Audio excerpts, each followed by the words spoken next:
DJing in New Jersey, yes. New Jersey's a very different cross section of people. North Jersey, you have a little bit of that New York there. Of course, you've seen The Sopranos. That's kind of North Jersey, where they're kind of connected a little bit to New York. South Jersey has a little bit of Philly influence there. Central Jersey are just a bunch of drunks. I mean, there's a rich, part of it. I mean, places like Colts Neck or places like Rumson or, like the Shore area, Monmouth County area, very, very rich, where Bruce Springsteen is from. But it's a very laid back place where a lot of people drink, girls are a little bit easy. At least that's how it was way back when I used to play in New Jersey. I wouldn't say easy in that sense. Girls were a little bit more friendly, They didn't have the attitudes that you would have in New York City.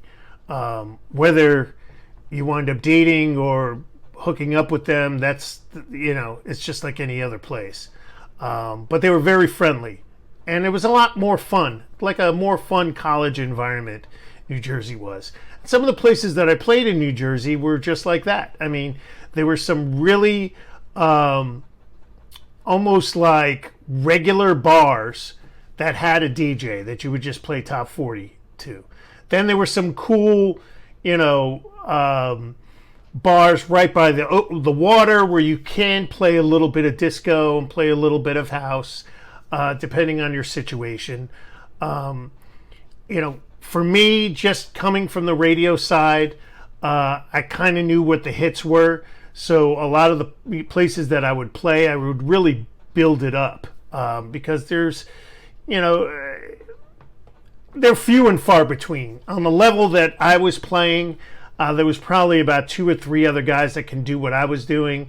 And then you have the huge moat and the, rock star DJs, which we were not doing that. Like DJ Boris, guys like Nikki Sibilia, like huge house DJs that play with Tiesto. I mean, that's kind of, and there's like a huge, moat between that,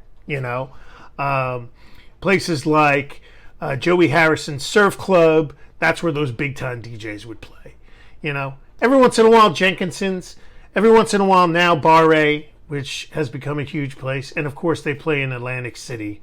So those guys aren't going to be playing the smaller places. That's kind of where I was, a part-time DJ, and a lot of people in my era of what we were trying to do would be.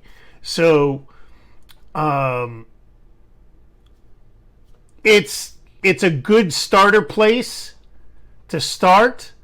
It's pretty easy to get gigs. You don't really get paid a lot for them. I even played a lot of Hoboken, and it really wasn't that much. I mean, it was decent. It was whatever, 300 a gig or whatever. But in reality, if you really want to get your confidence up as a DJ playing live, New Jersey would probably be a great place to go and just play for a while. Because the competition level is very, very low in that arena.